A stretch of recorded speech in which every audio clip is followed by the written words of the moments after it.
우리는 지난 3일 동안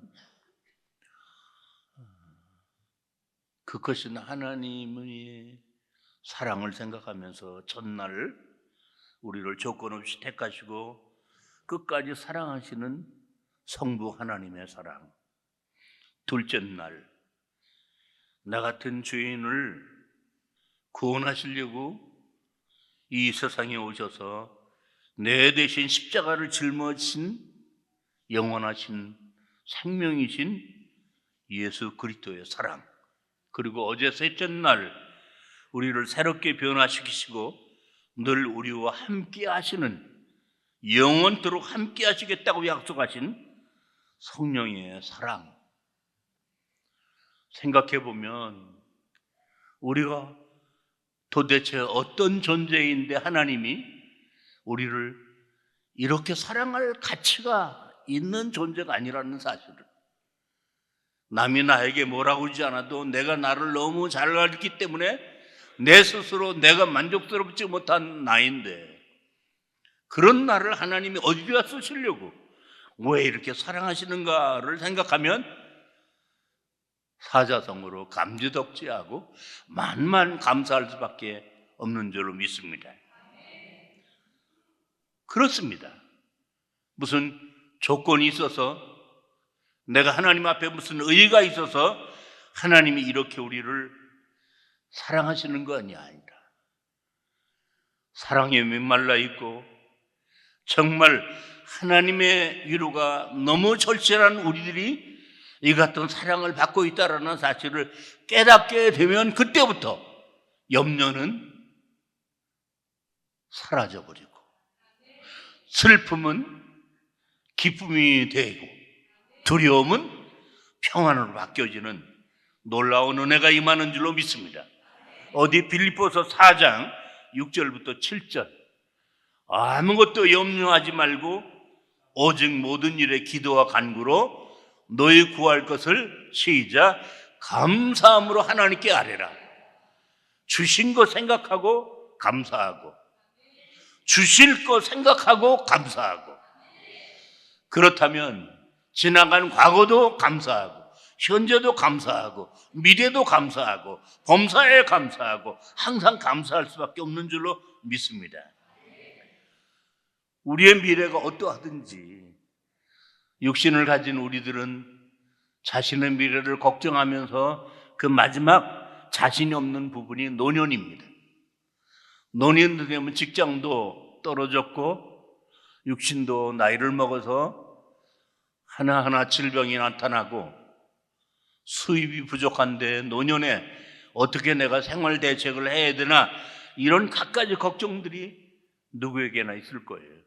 그러나 영원토록 너희와 함께 하시겠다고 약속하신 성령이 지금 나를 붙들고 오시고 나와 함께 하신다 생각하면 내가 약할수록 하나님의 사랑은 더 강하시다라는 걸 생각하면 그 노년은 우리가 돈으로 염려하지 않는 게 아니라 적금을 덜어놓고 연금이 있다면 노년에 걱정하지 않는 것처럼 세상의 적금보다 연금보다 더 좋은 천국 연금, 영생보험, 바로 성령이 우리와 마지막까지 함께 하신다. 여러분, 이건 이론이 아니고 여러분 앞에 서 있는 저 이규왕이 지금 그런 은혜 속에 살고 있다는 거죠. 제가 저를 간증한 건 저를 자랑함이 아니라 그렇게 가난하고 그렇게 아무것도 내놓을 것이 없는 경기도 평택군 팽성어 본정리 산 12번지 무덤 옆에 산동네에서 태어나 외아들로 그렇게 어려서부터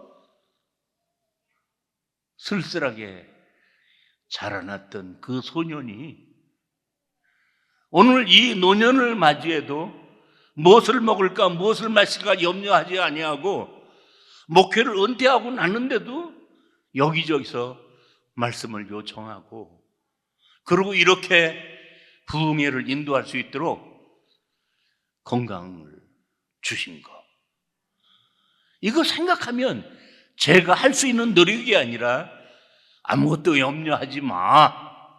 네. 기도해. 그리고 감사해. 너희를 평강으로 인도하실 거야. 라는 그 약속이 저의 현실이 된 것처럼 여러분에게도 현실이 될 줄로 믿습니다. 그럼 왜 그렇게 사랑하시나? 사전에 조건은 없었지만 이와 같은 사랑을 베풀어 줄 때 사후의 조건이 있다라는 거죠.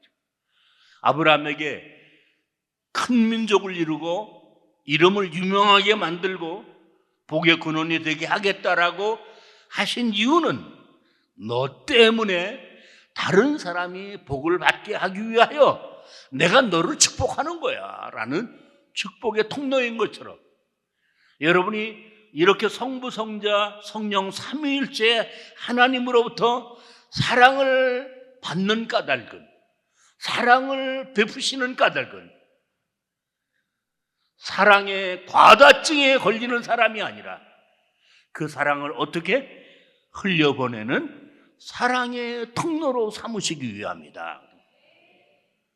그러므로 여러분이 하나님의 사랑을 많이 받고도 이 사랑을 흘려보내는 책임과 의무를 감당하지 않으면 마치 쌓여있는 곡식 창고에 곡식이 썩어 들어가는 것처럼 하나님이 여러분에게 주신 그 축복이 여러분이 쌓아놓고만 있으면 그게 여러분에게는 복이 되지 않고 그게 고통이 될 수 있다라는 거예요.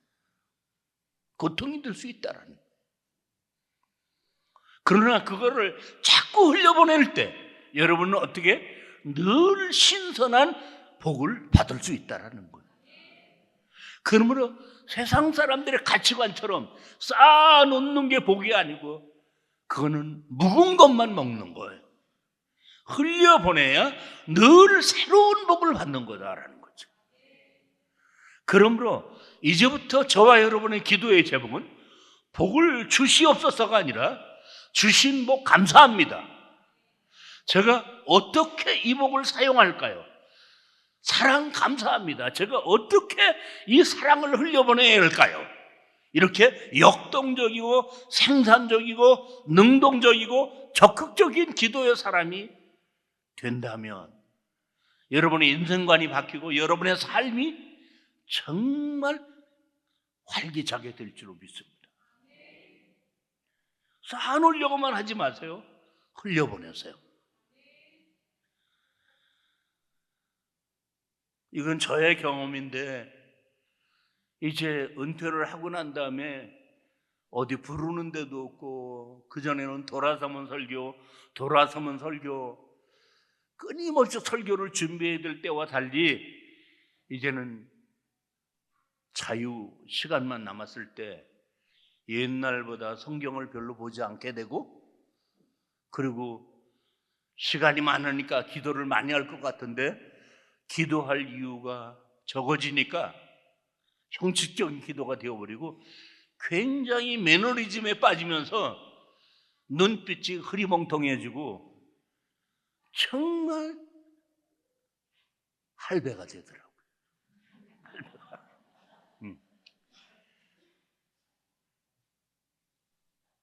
그런데 제가 노년에 하나님이 왜 이렇게 나를 살려주시는 걸까? 건강을 해주시는 걸까?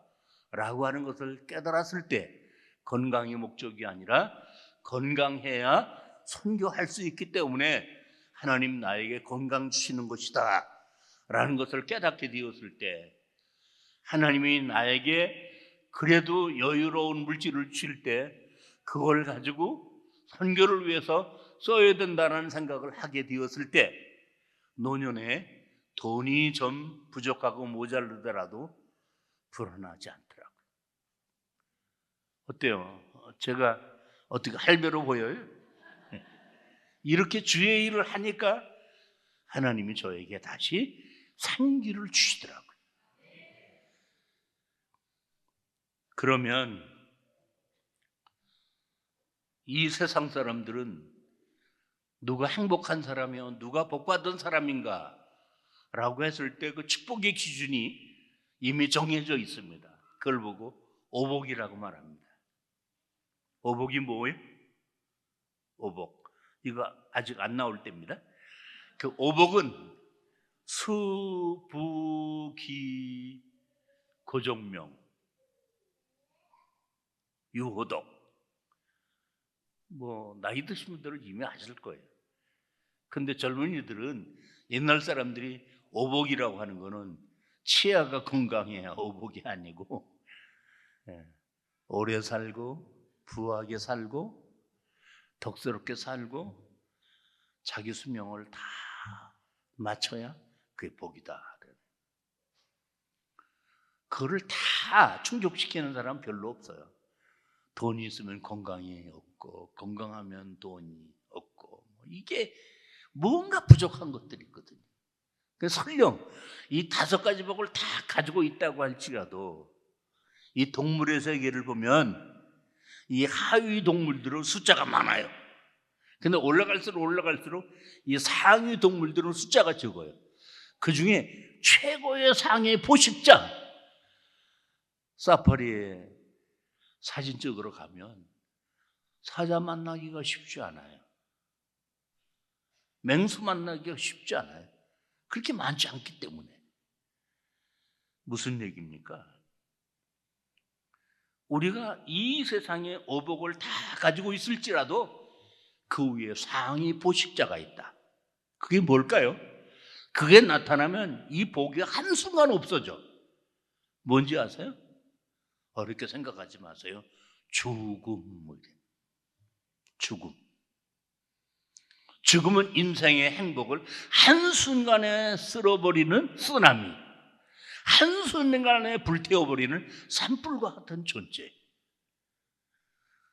지나간 사람들 중에 엄청난 돈을 남겨놓고 갑자기 세상 떠난 사람들 많습니다. 세상에서 높은 지위에 떵떵거리던 사람 죽고 나니까 아무 의미가 없습니다. 정말 죽음은 두려운 것입니다. 죽음은 난폭한 것입니다. 죽음은 인정사정 없는 것입니다. 그런데 저와 여러분 모든 사람에게는 그 죽음이 꼭 온다라는 거죠. 이걸 해결하지 못하면 이 땅에서 오복을 아무리 누려도 그건 한시적인 것이고 때가 되면 다 헛것이 되어버리고 만다라. 그러니까 가난을 해결하는 것만이 복이 아니고 건강을 해결하는 것만이 복이 아니고 그 모든 것을 소유해서도 한순간에 쓸어가 버리는 상위 포식자, 죽음의 문제를 해결해야만 진짜 복이다. 믿습니까? 죽음의 문제를 해결해야만. 세상에 어느 누구도 이 죽음의 문제를 해결한 사람들이 없다. 왜? 범죄한 아담의 자손이니까. 왜? 생각으로, 말로, 행동으로 어제, 오늘, 그 앞으로도 죄를 피할 수 없는 죄 가운데 사는 존재다. 죄의 삭은 뭐라고요? 사망이다. 이미 죽음을 예해놓고 사는 사람이다. 예약해놓고 번호표를 놓고 기다리는 사람들이다. 그렇기 때문에 우리의 행복은 일순간의 행복이지 영원한 행복이 아니다. 이 사실이 우리의 엄연한 현실임에도 불구하고 이렇게 얘기하면 염세주의, 허무주의가 될 것 같으니까 할 수 있으면 이런 골치 아픈 거는 뒤로 미루고 그냥 오늘을 즐기며 사는 게 현대인들의 모습입니다. 그러나 우리 그리스도는, 우리 기독교는 본질에 충실한 종교입니다. 하나님은 이 인생의 난제, 누구도 풀 수 없는 난제, 하나님만이 이 문제를 해결하실 수 있는 분이기 때문에 하나님께서 하나님이 세상을 이처럼 사랑하사 독생자를 주셨으니 저를 믿는 자마다 어떻게 멸망치 않고, 죽음을 어떻게 해석했어요? 멸망이다라고. 그렇습니다. 죽음은 산불과 같아서 모든 것을 불태워버립니다. 멸망입니다. 멸망치 않고 어떻게? 오래 살게, 건강하게 살게, 행복하게 살게, 이거 가지고는 안 되니까 어떻게? 영생을 얻게. 할렐루야. 그 예수님이 세상에 오셔서 그 영생의 길이 뭔가, 죄를 해결하는 길이 뭔가, 그 해결책이 바로 복된 소식, 복음이기 때문에 천국 복음을 전파하시고, 사람들이 불행의 원인으로 생각하는 갖가지 질병들을 약이나 수술이나 의료 행위가 아니라 세상을 창조하셨던 말씀으로 온갖 질병을 고치시는, 그래서 천국의 주인이신 예수님은 뜻이 하늘에서 이룬 것 같이 땅에서 이루어지기 위하여 이 땅에 오셔서 천국 복음을 전파하시고 천국 시민다운 삶을 살게 하시는 일을 세상에서 모델로 보여주신 것이죠. 그게 예수님의 생애입니다. 그래서 예수를 만난 사람은 질병에서 고침을 받았고, 예수를 만난 사람은 그 복음을 듣고 구원함을 받았고, 그래서 예수님이 세상에 계시는 동안 예수님의 주변에는 이 구원의 역사가 일어날 수 있었지만, 예수님은 인간의 육신을 입고 오셔서 오늘 예루살렘에 계시면 예수님은 절대로 갈릴리에 있으실 수 없어요. 왜? 육체를 입고 오셨으니까. 그러니까 예수님의 구원 사역은 부분적이고 모델적인 것이지 온 인류를 구원한 건 아니다라는 거예요.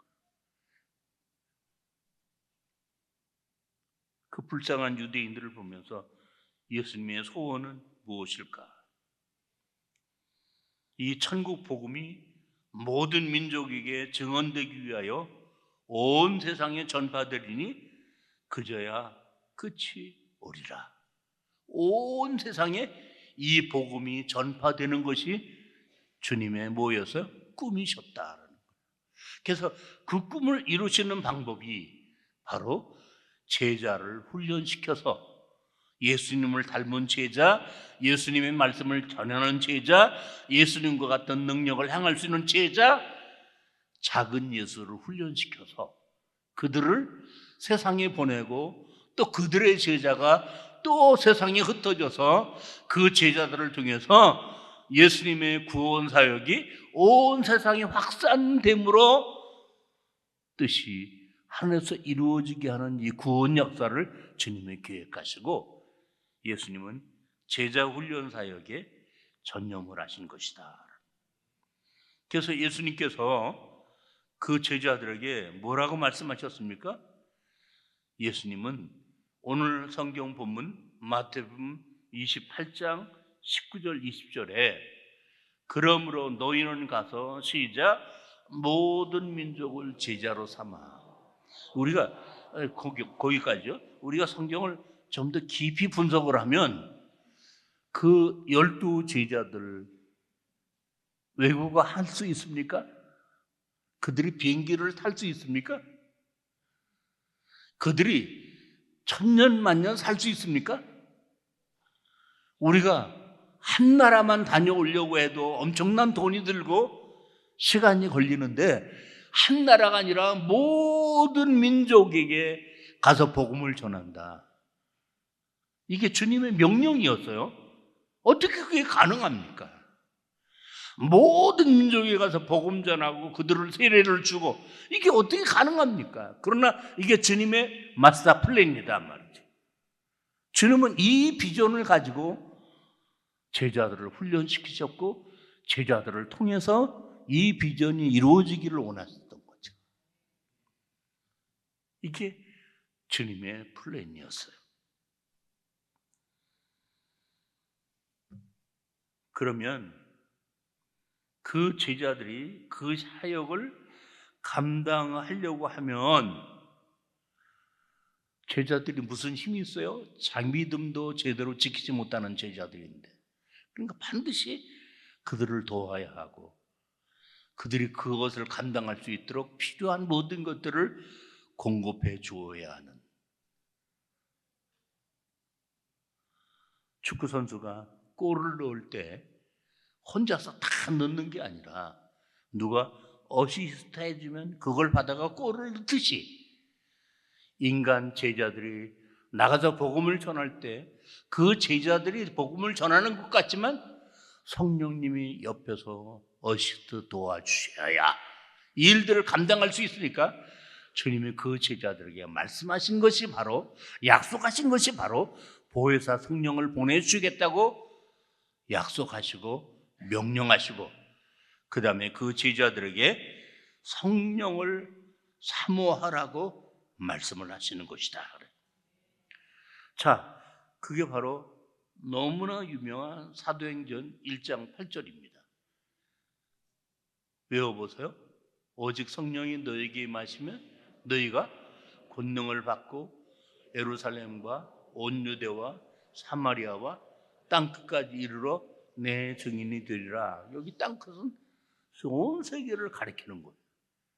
온 세계의 주님은 복음을 확산시킬 계획을 가지고 있는데, 그 천사가 아니라 제자들을 통해서 그 사역을 감당하시려고 할 때 그 제자들이 반드시 신학대학을 나오고 지성인이고 그들이 어떤 영향력이 커야만 되는 게 아니라, 그런 부분이 부족할지라도 반드시 필요한 거는 그들이 세상 끝날까지 함께 하시는 위로자, 변호자, 성령이 그들과 함께 하셔야만 됩니다.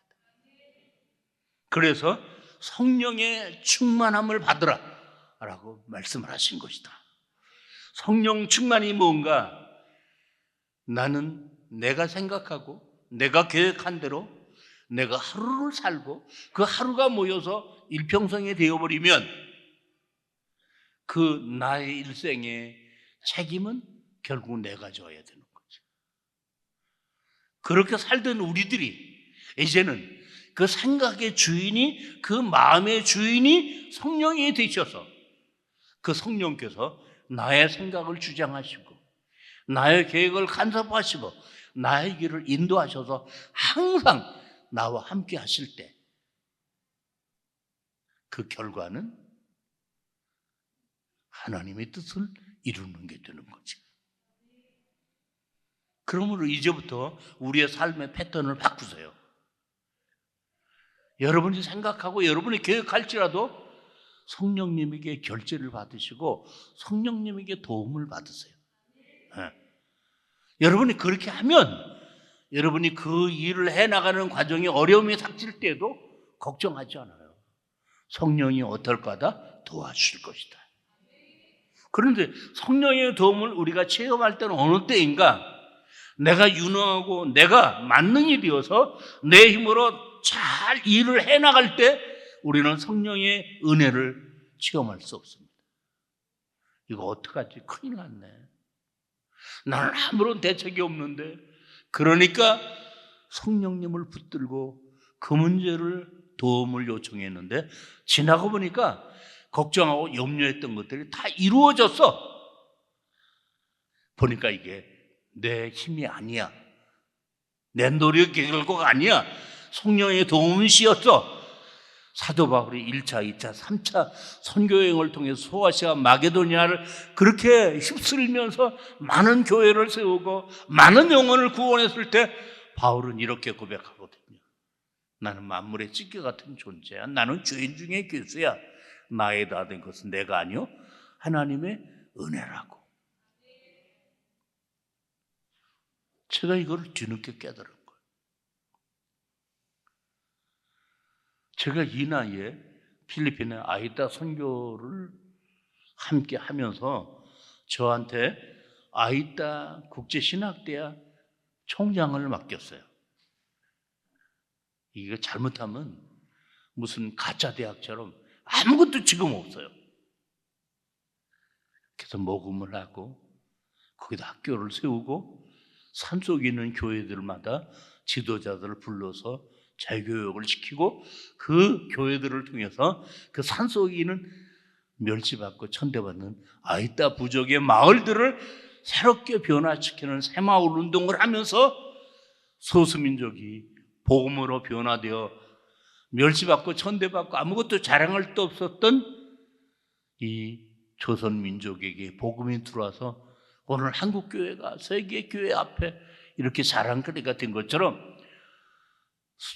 필리핀의 아이타 소수민족도 그렇게 하나님이 해주시기를 기도하는 마음으로 그 책임을 저에게 맡기시고, 저는 이걸 처음에는 거절했어요.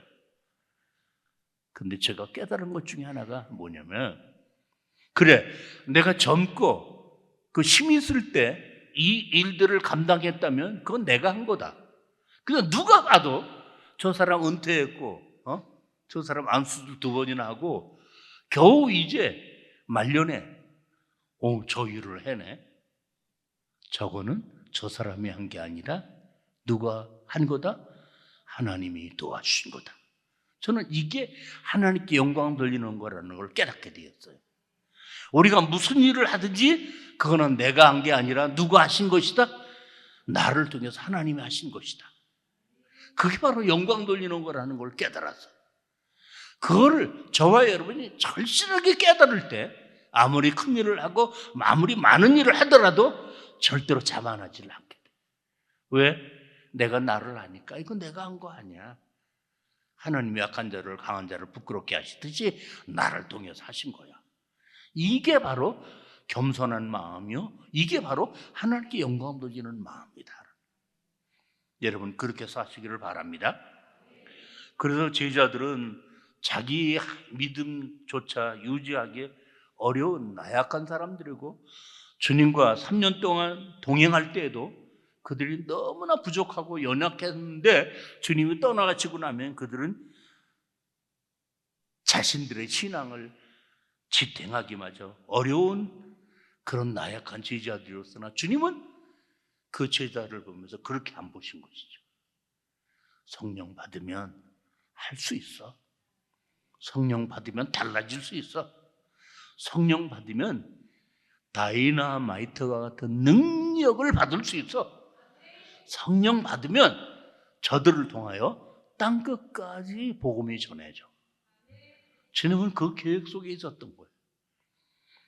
주님 이 말씀을 하실 때 아무리 생각해도 그건 불가능하게 생각되는 일이었죠. 인간적으로 불가능한 일은 항상 하나님이 가능하게 하시죠. 천지 창조가 불가능한 일이었지만 하나님은 가능하셨던 것처럼 인간의 타락으로 멸망된 이 세상을 다시 재건축하실 수 있는 분도 과학의 힘이 아니라 하나님이시죠. 하나님. 이게 바로 우리가 하나님을 믿는 믿음. 나는 할 수 없으나 하나님은 하실 수 있다. 왜? 하나님이 그렇게 하셨습니까? 왜 그렇게 하신 증거가 뭐예요? 그게 바로 사도행전이다. 여러분, 예수님의 제자들이 이 성령 받기 전에는 아무런 가능성과 희망이 없었어요. 그러나 보십시오. 이들이 예수님이 승천하시면서 오직 성령이 너에게 마시면 약속하신 것을 기다리라. 너희는 가서 만민을 제자로 삼아 아버지와 아들과 성령의 이름 세를 주라. 이런 약속과 명령을 그들이 부정하지 않고 불신하지 않고 믿고, 그리고 함께 모여 전혀 기도에 힘쓰는데 병 고쳐 주세요, 돈 주세요. 그들의 기도는 그런 기도가 아니라 성령 주세요, 약속하신 보혜사를 보내주세요. 오로지 성령에게 집중했을 때 오순절 그날 불에게 같은 성령이 저들의 각 사람 위에 임하면서 그들이 방언이 터져나오고 그들이 성령의 충만함을 받았다는 증거가 얼굴이 달라지거나 키가 커지거나 무슨 외형적인 증거가 나타난 게 아닌데, 성령 받기 전에 사람과 성령 받고 난 뒤에 사람의 외모나 하나도 달라진 게 없는데 뭐가 달렸어요? 그들의 사역이 달라졌고 그들의 성품이 달라졌다. 겁쟁이, 베드로는 담대하게 예수님의 십자가 부활을 증거할 때 그 베드로의 설교를 듣고 3,000명이 가슴을 치면서 어찌할꼬. 그래서 그들을 회개하고 주님께로 돌아와 예루살렘 교회가 세워진 것이다. 그 제자들을 통해서 예루살렘 교회가 세워졌습니다. 그러면 그 예루살렘 교회는 어떤 교회인가? 이제부터 오늘 말씀의 결론인데, 예수님 당시에는 예루살렘에 성전이 있었습니다. 그 성전에서는 매일 서기관들, 바리새인들이 성경을 암송하면서 열심히 기도하면서 그들은 종교 행위를 했습니다. 그러나 예수님은 그 성전에 자주 가지 않으셨습니다. 그런데 예수님은 제자들에게 그 유대인처럼 성경을 암송시키고 그거를 그대로 카피하는 그런 식의 교육을 시키지 아니하셨어요. 예를 들어 볼까요? 무엇을 먹을까, 무엇을 마실까, 무엇을 입을까? 이것은 인간의 태고적부터 지금까지 가지고 있는 풀어야 할 숙제입니다. 이걸 해결하기 위해서 직장을 구하는 것이고, 좋은 직장을 얻기 위해서 어려서부터 공부를 하는 거고, 그리고 밤낮 우리가 출근해서 일을 하는 거고, 이거 다 잘 살자고 하는 일이고, 이거 다 먹고 살자고 하는 일 아닙니까? 이게 우리의 삶의 현주소입니다. 그런데 예수님께서는 산상보훈에 이렇게 말씀하시는 거예요. 무엇을 먹을까, 무엇을 마실까, 무엇을 입을까 염려하지 말라. 저 새봐, 저 돈 벌러 다니지 않아. 저 꽃 봐. 제 돈에 대한 염려를 하지 않아. 하나님이 다 입히시고 먹이시는데 너희들은 하나님을 누구라고 부르냐? 아버지시죠. 그 아버지가 자식을 그렇게 내버려 두겠어? 하물며 너희를. 너무 쉬운 말씀, 너무 단순한 말씀, 누구나 듣고 누구나 쉽게 이해할 수 있는 말씀. 바리새인이나 종교 지도자들의 설법과는 너무 다른 말씀. 그러나 그 말씀이 인생의 본질에 대한 답을 쉽게 깨우쳐 주시더라. 그러면서 인간의 존재 의미는 더 좋은 것을 먹고 더 좋은 옷을 입고 더 좋은 차를 타고 그게 인생의 목적이 되어서는 안 되고 하나님께 영광을 돌리는 삶, 먹든지 마시든지 무엇을 하든지 하나님께 영광을 돌리는 삶. 그러므로 먼저 그의 나라를 추구하고 그의 의를 추구하면 이 모든 것들을 하나님이 더해 주실 거야. 염려하지 마. 여러분, 그 설교를 듣고 난 다음에, 그 말씀을 듣고 난 다음에 제자들의 마음속에는 뭐가 사라졌을까요? 염려가 사라졌겠죠. 그래요. 염려는 해도 문제가 해결되지 않고 안 해도 문제가 해결되지 않는다면 그 염려는 하나님이 해결해 주셔야만 된다면 염려가 기도로 바뀌고 두려움이 믿음으로 바뀌면 오히려 그 염려 때문에 하나님을 찾게 되고 하나님과 더 가까워지게 되고 하나님을 더 의지하게 되는. 우리는 염려에 사로잡히면 그것 때문에 교회를 못 나오고 기도를 안 하게 되고 세상과 멀어지지만, 그러나 그 방향을 돌이키면 그것 때문에 하나님을 더 가까이 하게 되는, 이게 신앙의 공식인 줄로 믿습니다. 그래서 사람들이 모여든 예루살렘 교회, 그들이 예수님의 십자가와 부활을 믿음으로 받아들였을 때 그들에게 나타난 삶의 변화는 뭘로 나타났는가? 물론 종교적인 생활이겠죠. 열심히 성전에 모여서 기도하고 찬송 부르고 성도들끼리 예배드리고 이것만 아니고 그들이 외향적으로 자기보다 어렵고 가난한 사람들을 보는 눈이 열리게 됐고 그들을 불쌍히 여기는 연민의 마음이 생기게 되었고 그러고는 자기들의 소유를 그들을 위해서 나눠줄 수 있는 용기가 생기게 되었고 심지어 그 가운데 바나바는 조상으로부터 물려받은 유산의 밭을 팔아서 그 어려운 사람들을 돕기 위해서 사도들의 발 앞에 갖다 두고 자기 이름으로 생상내지 않고 예수 그리스도의 이름으로 나눠주는 일에 앞장서서 그 사람의 별명을 저 사람은 위로자야라는 별명을 얻고 다른 사람들도 여기에 감동되어서 나도 하면서 예루살렘 교회는 그 어려운 시대 교회에 핍절한 사람이 없었더라. 있는 사람과 없는 사람의 심각한 양극화 여기에는 하나됨이 없습니다. 그래서 정치가들은 이 두 세력을 갈등 구조로 만들어가지고 정치적으로 이용해 먹죠. 초대 예루살렘 교회는 분명하게 차이가 있었습니다. 있는 사람, 없는 사람, 배운 사람, 못 배운 사람. 그러나 거기는 차별이 없었습니다. 그래서 예루살렘 교회는 어떤 교회가 되어서 소문이 났어요. 교회 밖의 사람들이 그 예루살렘 교회를 보면서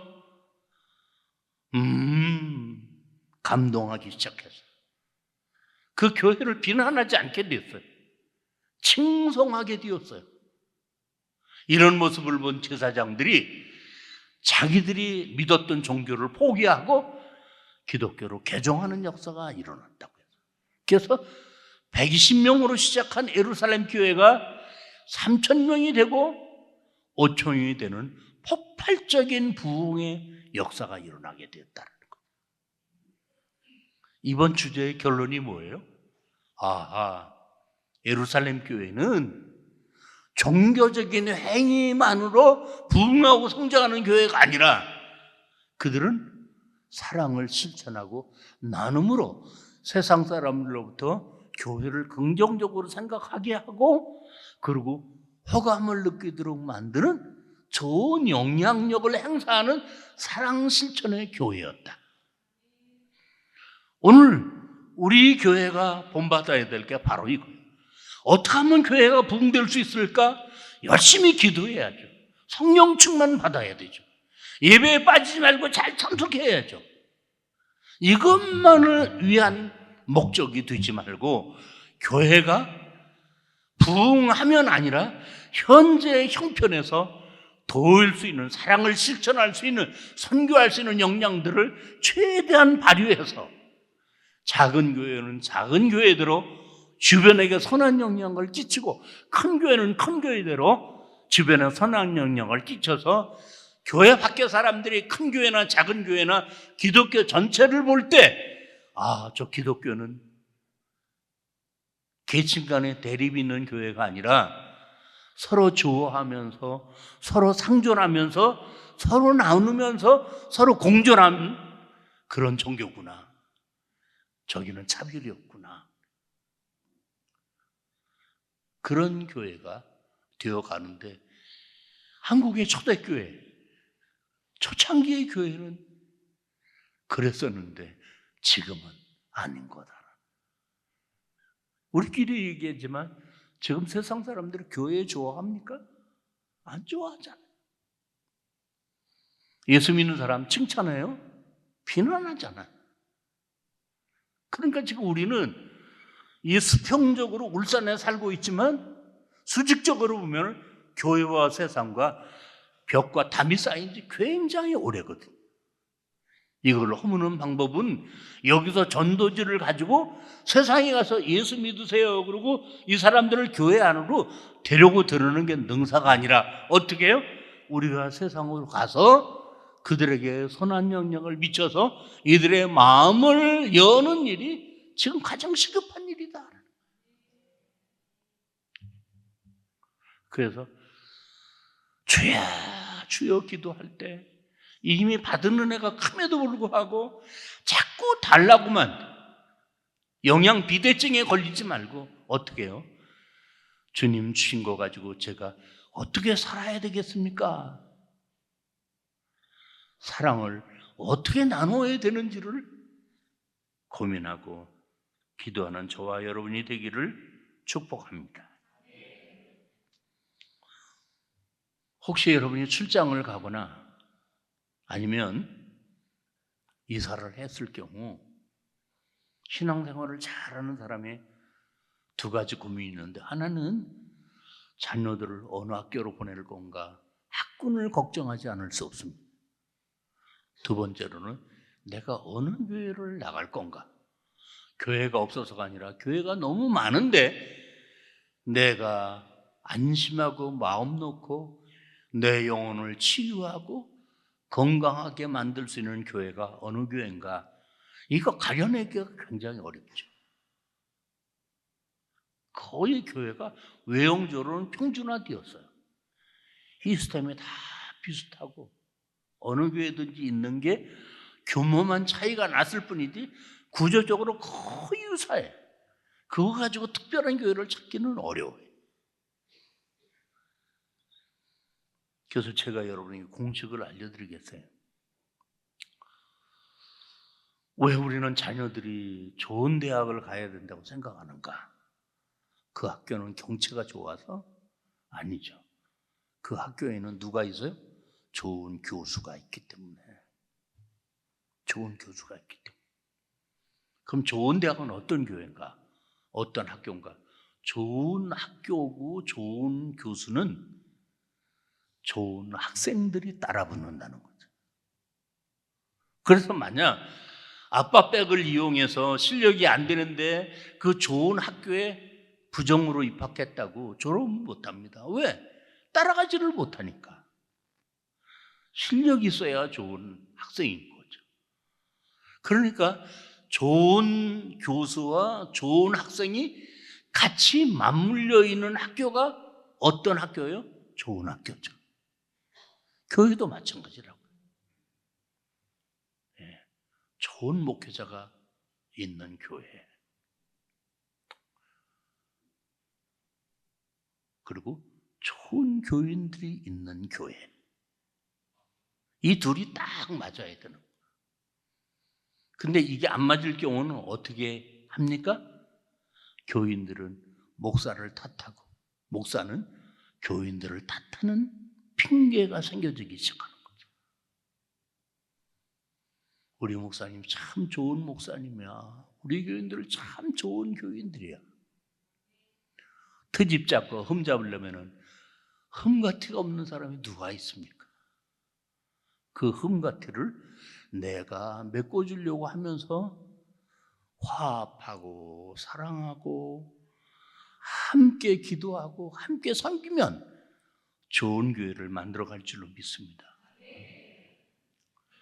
건물만 큰 교회가 아니에요. 우리 좋으신 양 목사님 모시고 여러분 모두가 좋은 성도가 되기를 축복합니다. 그래야만 이 교회는 좋은 교회가 되어질 수 있고, 교회는 많지만 좋은 교회가 어느 교회인가를 찾고 있는 현대인들에게 좋은 교회는 마치 꿀을 찾는 벌과 나비가 꿀이 있는 꽃에는 반드시 날아오는 것처럼 좋은 교회는 사람들이 와서 맛보고 알고 느끼고 알고 그리고 미뤄도 떠나가지 않는다. 분명히 이 교회는 그런 교회가 될 줄로 믿습니다.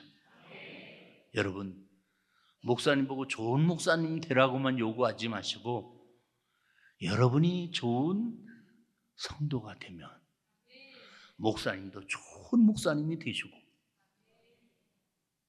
이게 서로 상생관계다라는 거예요. 자, 이제 말씀을 마무리를 하면서 이런 예루살렘 교회지만 어느 교회나 마찬가지로 뜻밖의 위기가 찾아온 거예요. 교회가 한참 부흥하고 성장할 때 그 위기는 극복할 수 있는 위기가 있지만 도저히 극복 못할 위기도 있거든요. 그게 바로 뭐예요? 사울의 핍박인 거예요.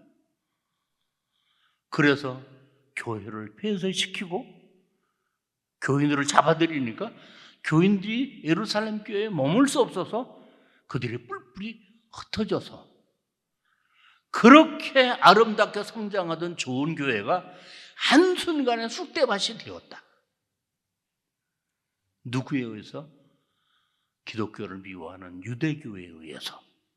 그러면 우리가 생각할 때 그런 상황을 보면은 이렇게 속단하는 거예요. 유대교가 이겼고 기독교가 졌다. 그렇게 말하는 거예요. 그러나 기독교의 주가 되시는 분이 주님이시고 그 주님이 내가 내 교회를 세우리니 라고 말씀하신 주님이 세우신 교회요, 주님이 주인 되신 머리 되신 교회라면 주님은 세상에서 가장 강력한 사망의 권세를 이기신 왕 중에 왕이시고 능력자 중에 능력자 되신 분이 유대교회에 패배하실 수는 없는 거죠. 패배한 것처럼 보여질 수는 있습니다. 자, 그 결과가 어떻게 됐어요? 긴 거 짧은 건 대봐야 되고 종말이 가지라고 끝에 가봐야 하는 거잖아요. 그러면 예루살렘 교회가 그 핍박으로 인해서 스데반을 잃기도 하고 교인들이 흩어지기도 했지만 그 결과를 한번 생각해 보라는 거죠. 어떻게 되어서? 그 흩어진 사람들이 도망간 게 아니라 가는 곳마다 다니면서 어떻게 복음을 전함으로 한 곳에 머물러 노란 민들레꽃을 피우다가 이게 이제 지고 나면 솜돌 같은 하얀 씨가 바람에 의해 멀리 흩어지듯이 알고 보니까 이거는 교회가 진 게 아니라 교회가 세상으로 흩어지는 긍정적인 모습이었다.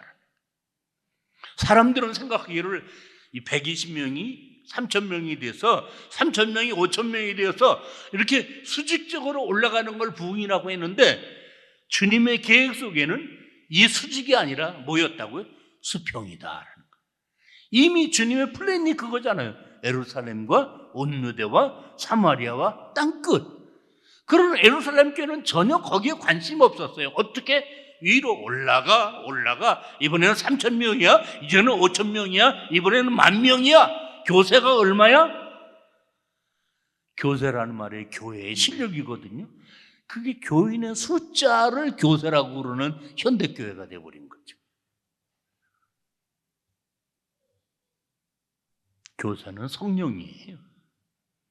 얼만큼 성령이 충만한 교회냐가 교회의 실력이에요. 그래서 사람들이 볼 때는 이 교회가 무너진 것 같으나 성령께서는 이 교회를 넓히신 것이다. 어떻게? 계획 속에서 예루살렘과 온유대와 사마리아와 땅끝을 향해서 예루살렘 교회가 이 비전을 잃어버리고 있으니까 성령께서 개입하셔서 세상 사람들이 볼 때는 패배요 실패처럼 보이는 그 사건을 통해서 하나님의 계획을 이루셨다. 그 대표적인 사건이 두 개가 있는데 하나는 사마리아입니다. 예수님이 사마리아에 굉장히 관심이 많으셨었어요. 그러나 유대인들은 전통적으로 어떤 편견이 있었느냐? 사마리아 사람들은 죄인이다, 혼합적 속이다. 그들을 상대시 않고 짐승처럼 생각했어요.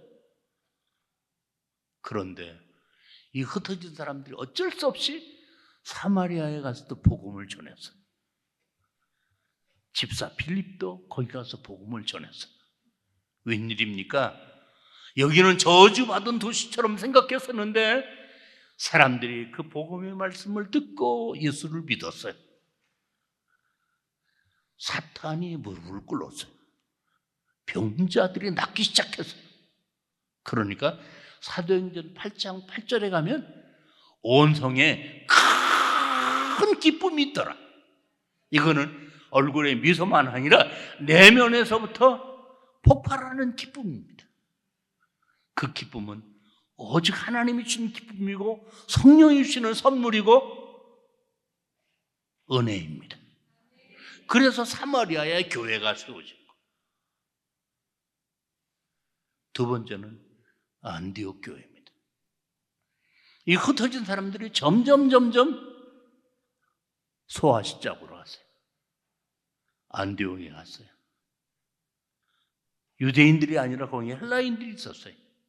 지금까지는 흩어진 디아스포라 유대인들을 찾아서 복음을 전했는데 이제 처음 안디옥에 가서 헬라인 이방인에게 복음을 전했을 때 주의 손이 역사하시니까 누가 복음을 전했는지도 성경에는 기록되어 있지 않지만 허다한 사람들이 죽게 돌아오더라고요. 그 누가 하신 일이에요? 성령이 하신 일이죠. 성령이. 누구를 통해서 하셨어요? 땅끝까지 이르러 내 증인이 되리라 라는 이 약속의 말씀을 따라 자기 직분 자랑하지 않고 자기의 신분 내세우지 않고 순수하게 복음을 전하는 문명의 평신도들을 통해서 저 사람들은 안 믿을 거야 라고 생각했던 이방인, 지식을 자랑하고 지성을 자랑하는 그 헬라인, 그들이 복음을 받아들이고 주님께 돌아왔다. 그래서 예루살렘 교회는 급하게 노회를 열고 당회를 소집하고 이 교회에 사도를 보내지 않고 집사를 보내지 않고 바나바를 보냈다. 저는 이거를 유심히 본 거예요. 바나바를 보냈다. 하나님은 천사를 통해서 일하지 않고 하나님은 사람들을 통해서 일하시는데 그 바나바가 사도도 아니고 집사도 아닌데 그 이방에 최초로 세워진 그 안디옥 교회에 가서 무슨 일을 할 수 있을까? 외모지상주의, 계급지상주의, 학벌지상주의, 그런 사람들이 볼 때는 어떻게 바나바 같은 사람을 보냈어? 그렇게 생각할 수밖에 없는데 부르신 이도 하나님이시오, 보내신 이도 하나님이신데 하나님은 실수하지 않는 분인데 하나님이 바나바를 보내신 이유, 그 바나바가 누군데? 예루살렘 교회 가난한 사람을 위해서 재산을 팔아 바친 사람. 이 한 가지 사건만 봐도 그는 어떤 사람이냐? 자기밖에 사랑할 줄 모르는 사람이 아니라 자기보다 남을 사랑하는 사람이고, 사랑을 받기만 하는 사람이 아니라 사랑을 나누는 사람이고, 이 안디옥 교회에 진짜 필요한 사람은 스피커가 아니라, 설교만 그럴듯한 뻘짓을 하게 하는 스피커가 아니라 어떻게? 그 설교를 삶으로 녹여내는 사람이 필요했던 거죠. 삶으로. 위로자 바나바가 가서. 그런데 성경은 그 바나바를 가리켜서 이렇게 말해요. 착한 사람이요, 성령과 믿음이 충만한 사람이라. 이게 바나바에 대한 평가예요. 바나바는 어떤 사람이라고요? 서울대학을 나온 사람이야. 학벌에 대한 언급이 없어. 바나바는 어떤 사람이라고요? 예루살렘 교회 장로야. 직분에 대한 언급이 없어요. 성경은 어디에 관심이 있어요? 그 사람의 믿음이 어느 정도이고 그 사람이 인격적으로 어떤 사람인가? 그 사람의 믿음은 성령 충만한 사람이고 그 사람의 인격은 착한 사람이다. 제가 언젠가 이 교회에 와서 수요일인가 예배를 드릴 때 이 부분을 잠깐 언급하긴 했습니다. 오늘 교회를 다니고 예수 믿는 우리들이 세상 사람들로부터 저 사람 교회 다니는데 정말 착한 사람이야, 저는 이런 소리를 들어본 적이 없어요. 예수 믿는 사람, 어떤 사람? 잔머리 잘 굴리는 사람. 예수 믿는 사람 어떤 사람? 말 잘하는 사람. 예수 믿는 사람 어떤 사람? 이해타산이 빠른 사람. 예수 믿는 사람 어떤 사람?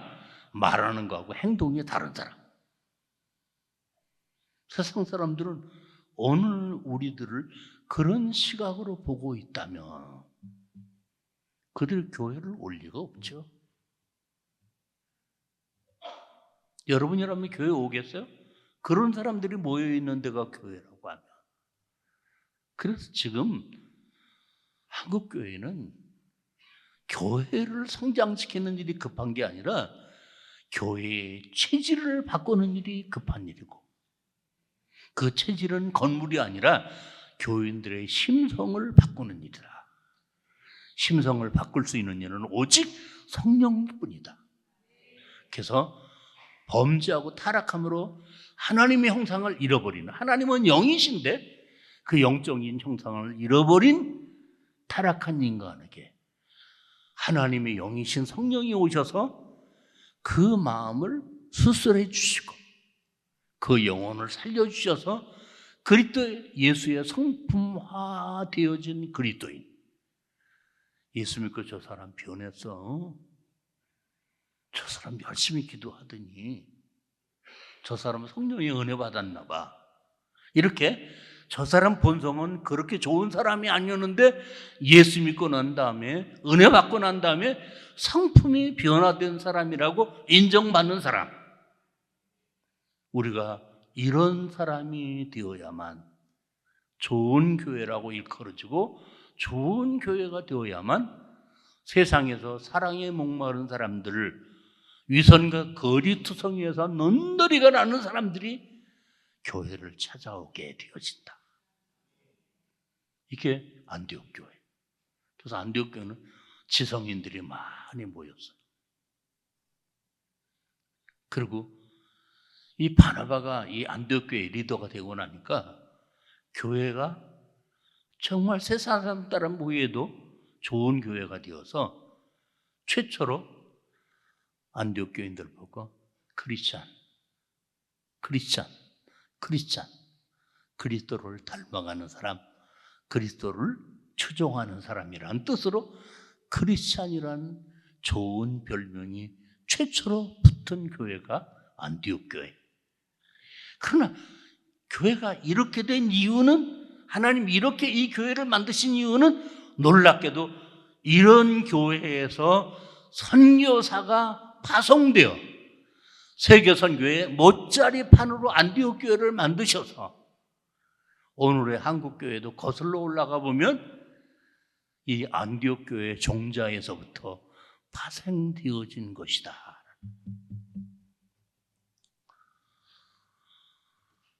이런 교회. 이 교회의 리더가 누구였다고요? 가난하고 어려운 사람들에게 사랑을 나눠주고 실천하던 바나바였다.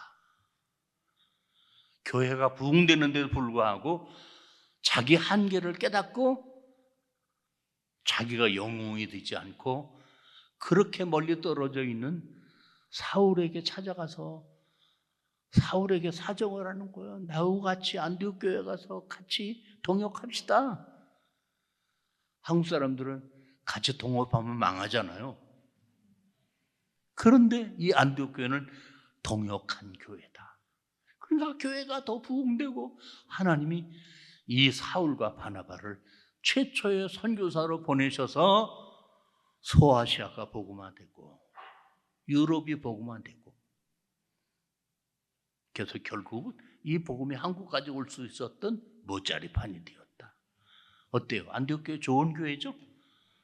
어떻게 좋은 교회가 되었어요? 기도만 했어요? 전도만 했어요? 성경만 읽었어요? 그런 종교적인 행위를 통해서 하나님의 사랑을 받고 깨달았다면 이 교회는 어떤 교회였다고요? 사랑을 나누는 교회였다. 나누는 교회였다. 우리는 지금 균형이 안 맞는 거예요. 어떤 균형이 안 맞아요? 수직적으로는 자꾸 올라가요. 큰 교회, 대교회, 많이 모이는 교회. 근데 수평적으로 넓은 교회가 안 되는 거예요. 전도하는데 소홀하고요, 선교하는데 무관심하고요, 오로지 우리 교회만 세우는 그런 교회들. 그러니까 세상에 영향력이 없죠. 일종의 파벌이 되어버린 거죠. 자, 세월이 바뀌었어요. 우리 아우 목사님이 은퇴를 하셨어요. 한 세대는 가고 한 세대는 옵니다. 이제 새로운 세대를 위해서 양 목사님을 이 교회에 보내셨어요. 양 목사님 바나바처럼 좋은 목사님 되시고, 우리 사랑하는 성도 여러분, 절대로 남 험담하고 불평하고 세상에서 욕심 부리고 예수 안 믿는 사람처럼 살지 마시고 늘 성령과 함께 사시면서 그 성령 앞에서 부끄럽지 않은 삶을 살면서 하나님이 여러분에게 넘치는 분복을 주실 때마다 이거 나만 누리면 안 되지, 그러면서 그거를 사랑을 흘려보낼 생각을 하세요. 자, 어떻게 할 건가? 기독교는 매우 구체적입니다. 한번 이렇게 한번 해보세요. 그리고 마치 오늘은요, 담임 목사님 빨리 끝내라고 하지 않고 천천히 늦게 끝내라고 하더라고요. 저희 집사람이 저 뒤에 있는데 제일 싫어하는 게 설교 길게 하는 거예요. 길게 하면 꼭 가서 욕먹어요. 오늘 허락받았어요. 괜찮아요. 일단 여러분들이 이미 성경의 교회들 중에서 좋은 교회, 나쁜 교회, 사람들 중에서 좋은 신자, 안 좋은 신자, 이렇게 둘을 기록해 놓은 것은 안 좋은 교회가 되지 말라고 안 좋은 교회를 보여주시는 것이고, 좋은 교회처럼 되라고 좋은 교회를 보여주시는 거예요. 이걸 보고 타산지석이라고 해요. 안 좋은 교회는 반면교사가 되는 거예요. 비난하라고 성경에 기록해 놓은 게 아니라 너는 이 사람처럼 되면 안 돼라는 반면교사로 기록해 놓은 거예요. 이 울산 서현교회의 타산지석은 예루살렘 교회다. 그걸로만 아니고 안디옥 교회까지 되어야 된다. 이게 타산지석이라면, 이 교회는 건물을 말하는 게 아니라 목회자와 성도들을 교회라고 말한다. 그렇다면 이제 여러분들이 사랑을 받았으니 사랑을 실려 흘려보낼 때 제일 먼저 여러분과 제일 가까운 대상이 가족이에요. 가족 좀 사랑하세요. 아시겠습니까? 남하고는 그렇게 좋게 지내는데 왜 부부지간에는 그렇게 썰렁해? 그 예수 믿는 사람이 잘하는 거 아니에요. 저 집사람 뒤에서 너는 그러고 있는 척. 그래서 일단 뭐 가장 대표적인 예가 며느리와 시어머니 사이잖아요. 시자만 들어가도 그냥 경기가 난다고 하더라고요. 이렇게 힘든 목회를 한 사람은 회는 다 먹는데 당회는 안 먹는다고 하더라고요. 얼마나 힘들었든지. 그러나 그분이 나에게 가장 사랑을 필요로 하는 분이다라는 걸 기억하세요. 예. 관계가 안 좋은 거를 푸는 방법은 다른 거 없어요. 사랑하면 되는 거예요. 부부지간에 성격 안 맞는 거는 즉극이 정상이라고 그랬어요. 맞추면 되는 거예요. 맞추면 오히려 시너지가 되는 거예요. 그래서 멀리 가서 남 사랑하면서도 부부관계가 안 좋고 며느리와 시어머니 사이가 안 좋고 형제지간에 안 좋고 우리 그리스도인들이 이렇게 이율배반하면 안 됩니다. 그 다음에 직장에서 여러분들이 성실하세요. 제 외손녀가 지금 미국에서 샌디에고 생명공학과 대학을 졸업하고 이제 의사가 되려고 의대를 갈 준비를 하고 있는데, 미국이라는 나라는 반드시 경험이 있어야 돼요. 그래서 의과대학 안 들어간 애도 병원에 가서 실습을 해야 돼요. 그래서 이 경력이 있어야만 의대를 지원할 수 있어요. 저번에 저에게 문자가 왔어요. 할아버지, 그 손녀하고는 전화가 1시간 이상이에요. 같이 줌으로 로마서 공부도 같이 할 정도예요. 애가 좀 특별해. 그래서 그 실습 나간 곳이 예수 믿는 한국 의사의 병원에 갔어요. 조그만 동네 병원이래요. 그래서 거기 가면 아침마다 큐티를 한다는 거예요. 그래서 제가 너무 감사하게 생각했죠. 야, 아침마다 큐티를 한다. 의사가 믿음이 대단하다. 근데 시간이 흘렀어요. 굉장히 힘들어하는 거예요. 왜 힘들어하느냐면은 건설적으로 얘기를 하면 이걸 받아들이는 게 아니라 반드시 거기에다가 단서를 붙인다는 거예요. 그리고 그 원장이 자기 말대로 안 하면 공개적으로 모욕을 준다는 거예요.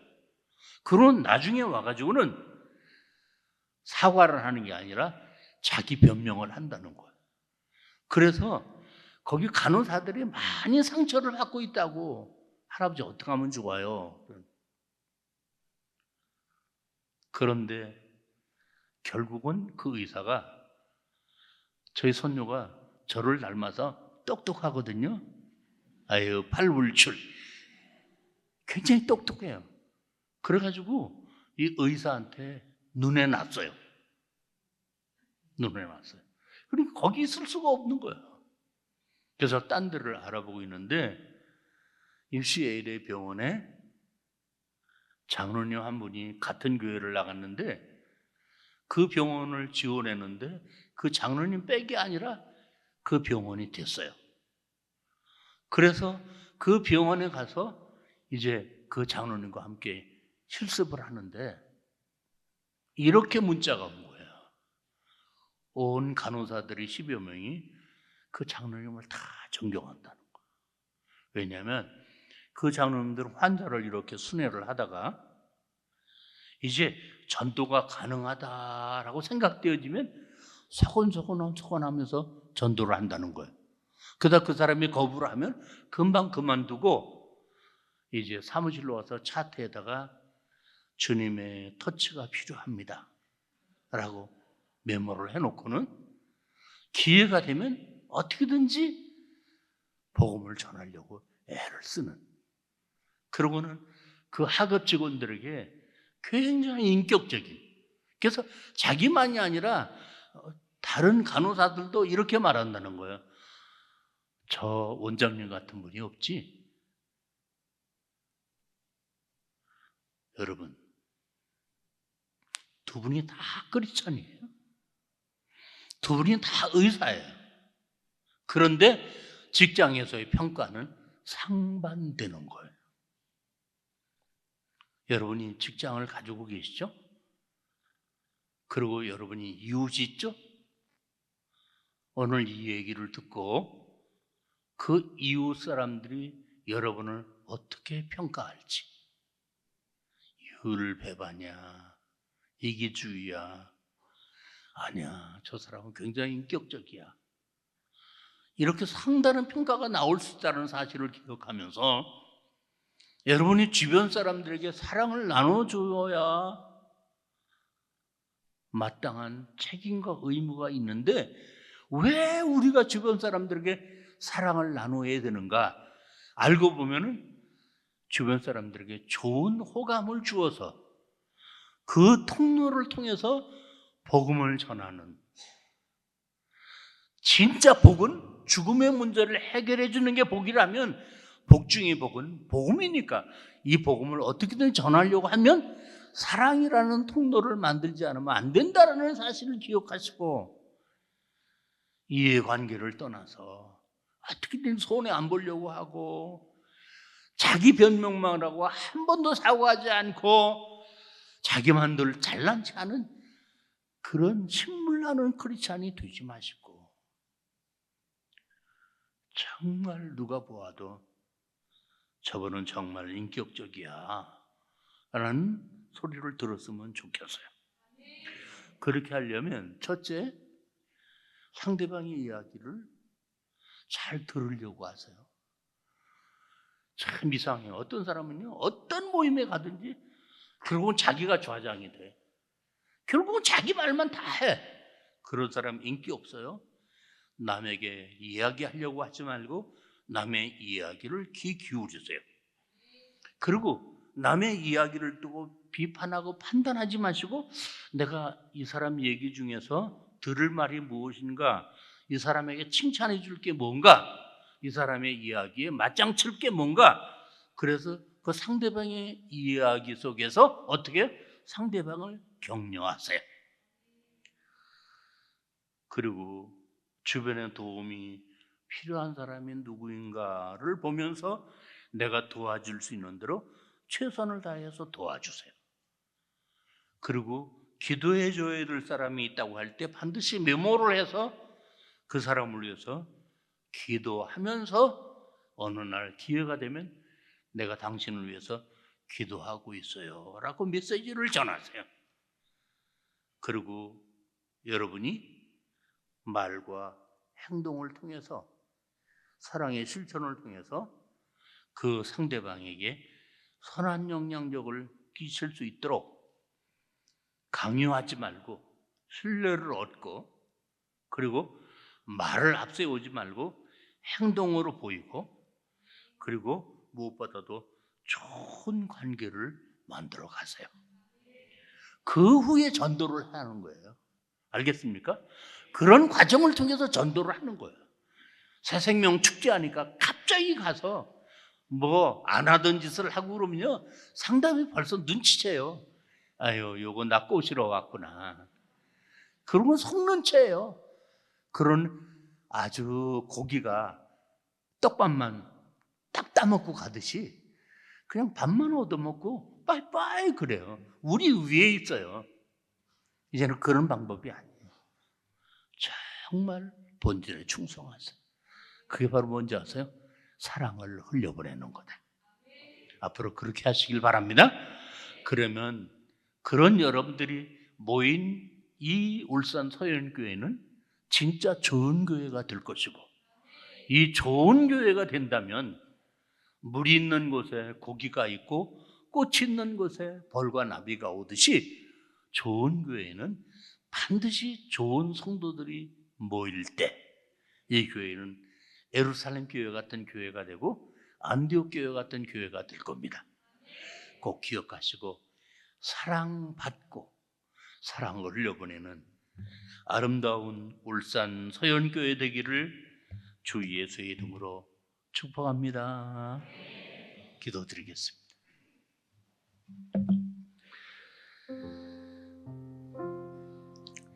하나님, 말씀 앞에 저희들의 죄가 오롯이 드러나고 저희들의 연약함과 허물이 부끄럽게 느껴집니다. 성령은 아시죠? 이런 우리를. 주님은 아시죠? 이런 나의 심령을. 그래도 포기하지 않으시고 여전히 사랑하시며 저희들이 돌이켜 새 사람 되기를, 저희들의 그릇된 행동을 개선하기를, 오만이 깨어져 겸손해지기를 손꼽아 기다리시는 성령님, 이번 성회를 통해서 저희들에게 가르쳐 주시고 깨우쳐 주시고 보게 해 주시고 깨닫게 해주시니 감사합니다. 이제 고쳐 주옵소서. 이제 치료해 주옵소서. 이제 그리스도 예수의 형상을 닮은 새 사람이 되어지게 해 주옵소서. 그래서 우리의 가정이 새로워지게 하시고 우리 교회가 새로워지게 하시고 그런 말미암아 울산 지역이 새로운 놀라운 변화의 근원지가 되게 해 주옵소서. 이제 원로 목사님 강건케 하시고 양 목사님 성령 충만한 목사님 되게 하시고 장로님들이 양 목사님과 더불어 하나가 되셔서 이 교회를 어떤 어둠의 세력이 틈 못하도록 이 교회를 든든히 지켜나가시게 하옵소서.